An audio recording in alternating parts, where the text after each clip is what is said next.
Welcome to Litigation and Capital. Hey everyone, welcome back to an all-new episode of Litigation and Capital with Stephen Mirsky. I am your host, Mike Leon.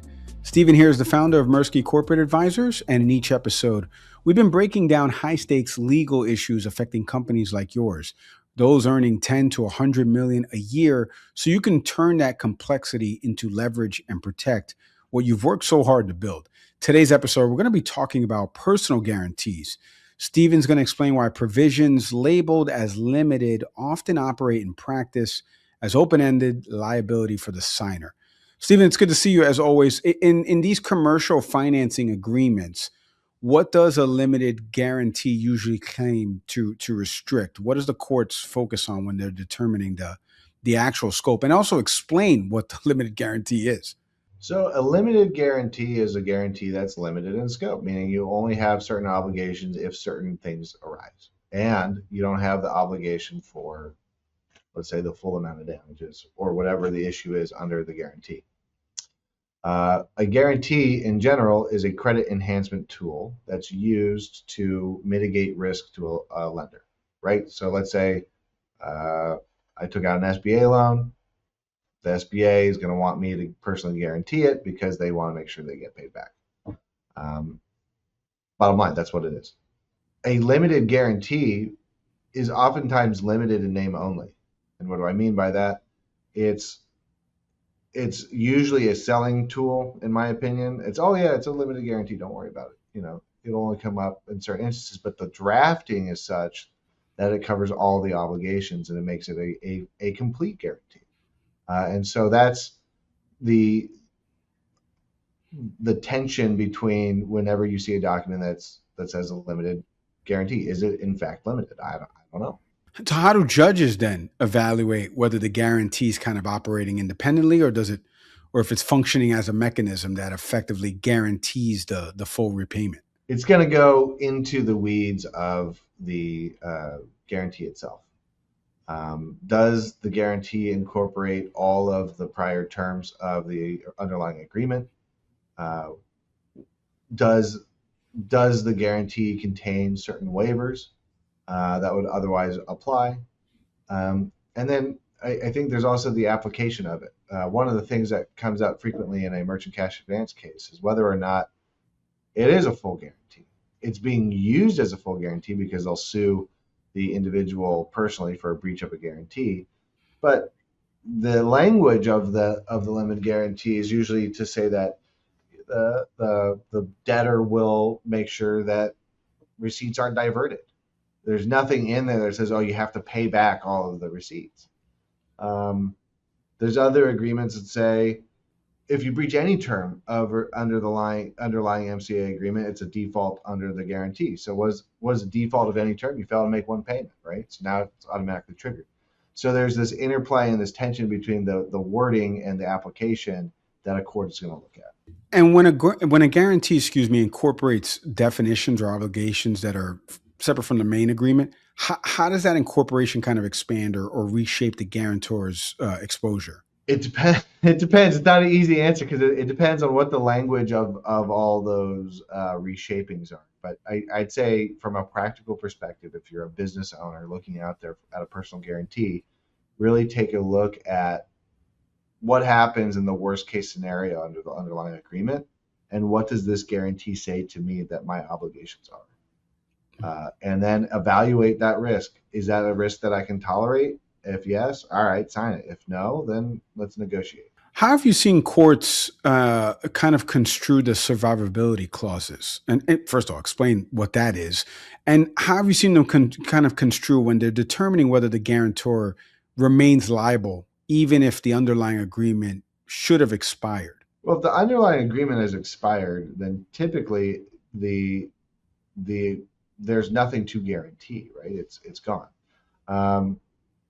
I'd say from a very narrow perspective, courts look at survivability clauses as they go, oh, well, it says it survives, so it survives. But there's the other issue is whether or not the underlying obligation still exists. If it doesn't, if it's been paid off, then the guarantee also expires as well. Let's talk about judges for a second. I love talking about judges. I don't know why, but what weight have you seen judges place on whether the guarantee contains any type of meaningful conditions that will genuinely limit the liability?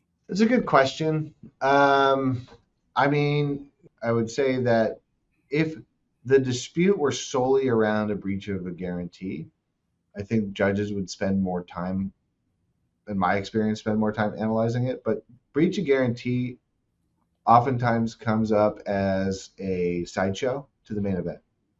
The main event is going to be the underlying contract, right? Because from a practical perspective, if I'm a business generating millions of dollars in revenue a year, that doesn't mean that the owner is necessarily going to be generating millions of dollars a year, right?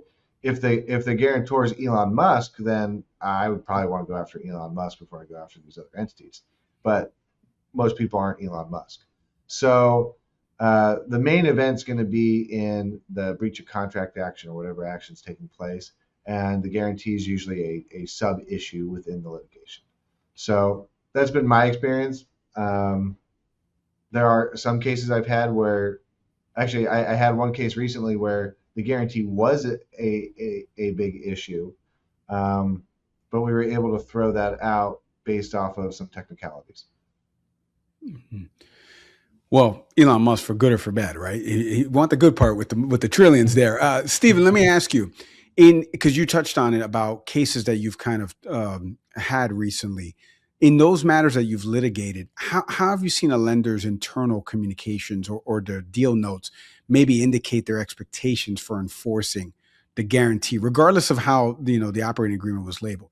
You don't even really need to look at internal communications. You can look at their communications to the end user, right? Typically, the guarantee is between the business owner, right, on behalf of the business.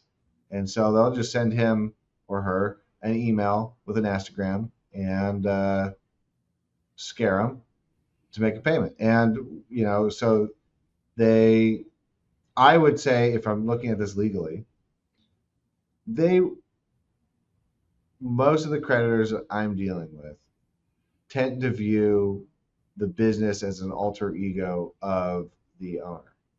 And so that's alter ego is a distinct legal concept where there's a unity of interest between uh, two parties, and there would be an inequitable result if the court didn't adhere or continue to adhere to the legal separation between the two parties.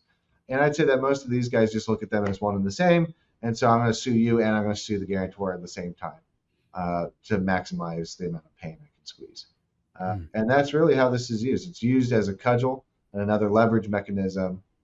In an MCA agreement, it's used as a leverage mechanism, not so much as a credit enhancement mechanism. Let me take a step back. What do I mean by that? Let's say that I'm transacting a normal business loan. I'm not expecting that the guarantee is going to get exercised, right? If I'm a commercial bank, I want to make sure my borrower is happy because I want that follow-on business. And so if there's a default, it doesn't necessarily mean I'm going to exercise it, but it's a leverage point that I can have at a future date. And a lot of these merchant cash advance transactions we've talked about, they know, going for reasons that we've discussed, they know that they're going to default under these agreements. And so this is just another avenue to hit them with the intention to hit them. Stephen, when the economic structure of the deal kind of mirrors the repayment of a fixed balance, like how does the economic reality kind of influence the scope of the guarantor's obligations? I think where I'm getting stuck is it goes back to what we said earlier about it depends on what's in the language of the guarantee. And if the borrower has done an assessment as to whether or not they can afford the payment, there really is no issue on the economic side. If, however, again, I don't want to say borrower, the obligor hasn't done a sufficient analysis, then there remains a lot of risk because the point of the guarantee is that you're going to guarantee my payment, right? So, there's that. And then I guess from the creditor perspective, a guarantee is important. As we've said, it's a credit enhancement mechanism. But there's still a lot of risk involved in having a guarantee because even though I have one of those, doesn't mean I'm going to get paid.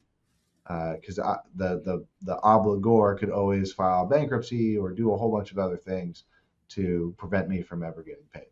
Stephen, as we wrap here, what are some specific terms you would advise folks with respect to these guarantee agreements that would maybe tend to signal that the clause marketed as limited may kind of expose the signer to broad or complete liability? Like, what should they be looking out for?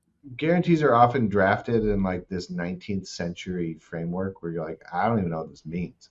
And so and they're full of like these key terms. So one key term would be, this is a guarantee of payment, not of collection. You see that, all right, well, it's kind of a hell or high water issue here.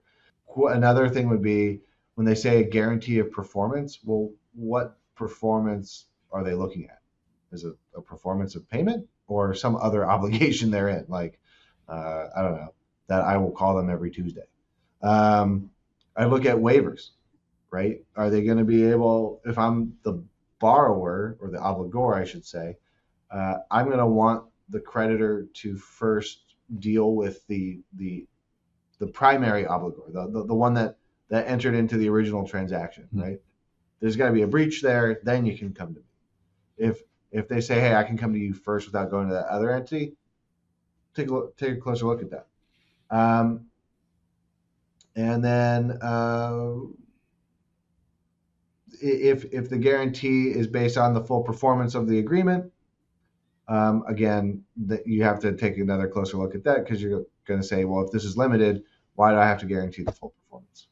And another issue to look at too, if there's more than one guarantor, is whether or not the obligations are joint and several. Because if they're jointly liable, that means if one person breaches, you all got to pay up. If it's severally liable, then everyone has to pay their fair share. It's great stuff as always, Stephen. Appreciate the time, insights, and breaking this down for the audience. Thank you. That's it for today's episode of Litigation and Capital with Stephen Mirsky. If you want to learn more, you want to connect with Stephen and his team over at Mirsky Corporate Advisors, do me a favor, visit mirskycorporateadvisors.com right now to talk to Stephen and the team.